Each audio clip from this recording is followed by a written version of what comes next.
Bonjour à toutes et à tous.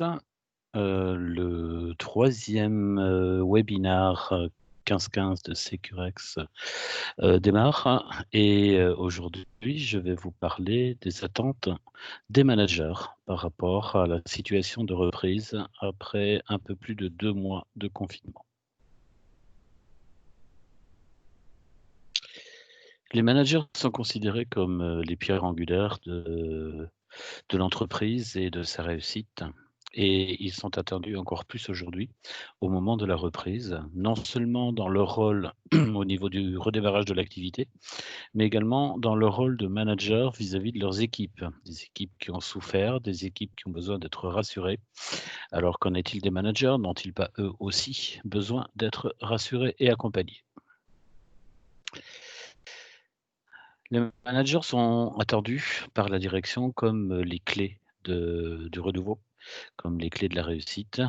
On attend de leur part, la capacité à insuffler, de l'engagement, pour, l'ensemble de leur équipe au niveau de l'activité, leur engagement sur la qualité, leur engagement sur la productivité, leur engagement sur le relationnel. Donc, ils sont, clairement, une pièce maîtresse au niveau de la réussite de l'entreprise. Malheureusement, eux non plus n'ont pas été épargnés par la crise sanitaire. On a vu lors des précédentes éditions de ce webinar qu'ils avaient été en souffrance, psychologique. Tout d'abord, il y a eu une certaine anxiété par rapport au fait d'attraper le virus, mais ensuite, il y a eu toutes les anxiétés en relation avec le futur de leur emploi et de leur rôle dans l'entreprise. Autrement dit, plus que jamais, ils ont besoin du soutien de leur direction.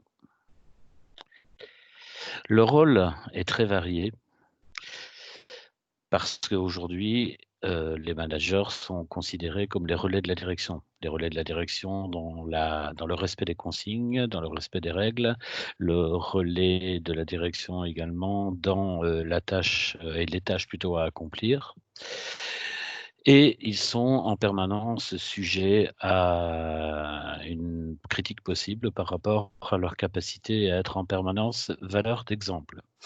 Être valeur d'exemple, ce n'est pas forcément évident puisque, nous sommes tous et toutes, à un moment donné, sujets à des moments de fatigue, à des moments de lassitude, à des moments, de moins bien et dans ces cas-là, il faut malgré tout garder cet esprit de valeur d'exemple parce que si on ne fait pas ce que l'on demande aux autres de faire, ben, à un moment donné, ça va être compliqué d'arriver à ses objectifs.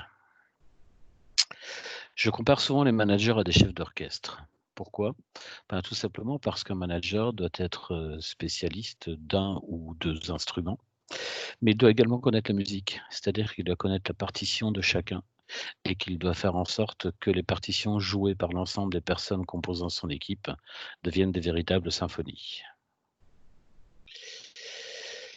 Les managers ont également un rôle au niveau de leurs équipes. C'est eux qui doivent insuffler l'engagement et la motivation.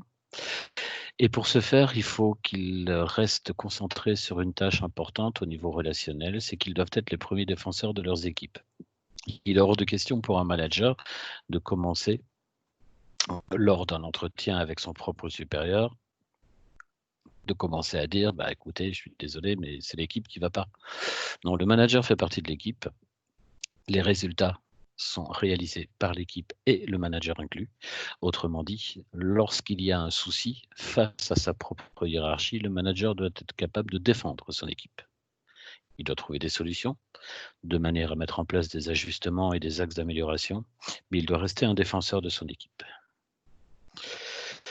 Vous avez remarqué qu'en image, j'avais choisi un Terminator, c'est pas par hasard, c'est tout simplement parce que les managers, sont souvent dans une situation de suractivité.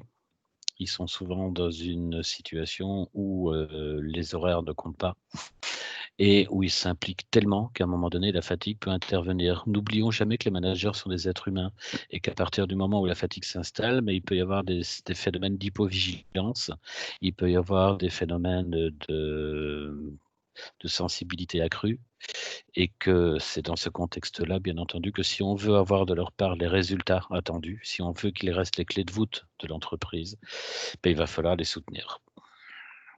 Je vous disais tout à l'heure que les managers, ont souffert, donc les angoisses qui sont liées à la pandémie sont multiples. Elles n'ont pas provoqué, sauf cas isolés de souffrance physique. Bah, il y a bien entendu quelques managers qui ont dû être touchés par le virus, mais globalement, une bonne majorité des managers ont été touchés quand même psychologiquement, comme je le disais tout à l'heure aussi. Donc crainte d'attraper le virus, crainte que les proches attrapent le virus, mais également crainte par rapport au futur de leur emploi dans l'entreprise. La pérennité justement de leur job, qu'en est-il aujourd'hui? Est-ce qu'ils ont eu toutes les informations nécessaires et est-ce qu'ils ont eu également toutes leurs informations leur permettant de communiquer à leur équipe et de les rassurer? N'oublions pas également que les managers ont opté pour des nouvelles habitudes et un nouveau mode de vie. Au niveau du management, je ne parle pas bien entendu ici de l'industrie où, le travail effectif est quand même resté, en place un petit peu plus longuement, mais dans les sociétés de services et dans les services administratifs, bah, les managers se sont retrouvés quasiment du jour au lendemain à faire du télétravail. Télétravail qui a bousculé sérieusement leurs habitudes, un télétravail qui a fait que du lundi au vendredi soir, bah, ils travaillaient du domicile avec une belle efficacité, mais avec également des habitudes nouvelles, plus de temps à consacrer à la famille, plus de temps à consacrer à leurs proches, à eux-mêmes et ces habitudes aujourd'hui, ben, il ne faudrait pas non plus qu'elles rebasculent dans quelque chose, qui est totalement similaire à ce qu'ils ont vécu auparavant. Dans ce contexte-là, il faut aussi prendre en compte le fait que le confinement a été quelque chose de très brusque, donc il n'y a pas eu trop de préparation au changement. On dit toujours que la préparation au changement est quelque chose de capital pour sa réussite. Bah, ici, il n'y a pas eu de préparation puisque d'une semaine sur l'autre, on s'est retrouvé dans une situation de confinement total et le déconfinement, malgré le côté progressif qui était instauré au niveau du gouvernement, je trouve qu'il a quand même été assez brutal. Et dans tout ça, les managers, encore une fois, ils sont en première ligne avec toutes les attentes de la direction et avec toutes les attentes de la part de leur équipe. Et j'en viens donc au thème que j'ai choisi un peu comme sujet de ce webinaire 15-15. Leurs besoins essentiels, leurs besoins prioritaires, c'est le soutien de leur direction. Pourquoi est-ce que je parle de ce soutien de la direction? Ben parce que dans leur rôle de relais, il ne faudrait pas qu'il y ait confusion entre les attentes d'une direction vis-à-vis de leurs managers et ce que les managers sont en mesure, en capacité et surtout, sont tenus de faire. S'ils sont le relais de la direction, c'est dans le cadre de la réalisation des objectifs, de la productivité, de la rentabilité, du respect des règles de vie interne, du respect des consignes de sécurité, etc. Mais ils ne doivent en aucun cas devenir les messagers des décisions stratégiques et économiques choisies et décidées par l'entreprise, par la direction ou par le conseil d'administration. Si une entreprise, à cause des dégâts provoqués par, la crise sanitaire, se retrouve en difficulté et qu'il y a des décisions importantes qui sont prises au niveau du maintien de certains postes, qu'on s'oriente vers des plans sociaux et économiques, qu'on s'oriente vers des suppressions de postes ou, vers des nouvelles directions stratégiques, c'est quelque chose qui est décidé entièrement par la direction et le conseil d'administration. Les managers vont être informés, seront souvent informés en premier, mais il ne faut surtout pas que cette information leur soit divulguée par un biais, par un canal plutôt écrit, et que derrière, ils doivent s'en débrouiller. Si on en est dans une situation comme celle-là, ça va fortement impacter l'image des managers. Les managers, ce sont les personnes qui sont les plus impliquées dans le relationnel, dans l'humain. Donc, si on leur demande de devenir les relais de la direction dans dans l'information, délicate, bah, forcément leur image va être impactée. Donc il faudrait qu'aujourd'hui, les décideurs de l'entreprise consultent les managers quant au choix, mais assistent et soutiennent les managers dans l'information. Si nous ne nous retrouvons pas dans une situation comme celle-là, on risque de se retrouver dans une situation où le fossé qui peut exister entre un manager et son équipe devienne de plus en plus important. C'est pourquoi je conseille les entreprises et les directions d'entreprise à être très prudentes dans la manière dont elles vont gérer leur équipe de managers.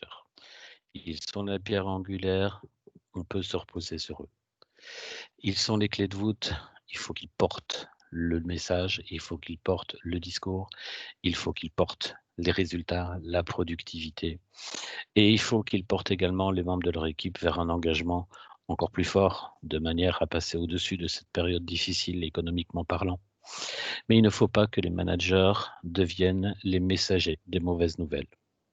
Dans un contexte comme celui-là, je pense que la fracture pourrait devenir grave et entraîner un impact de la Covid-19 sur un terme beaucoup plus long. Je vous remercie de votre attention et je vous donne rendez-vous d'ici une quinzaine de jours. Bonne journée.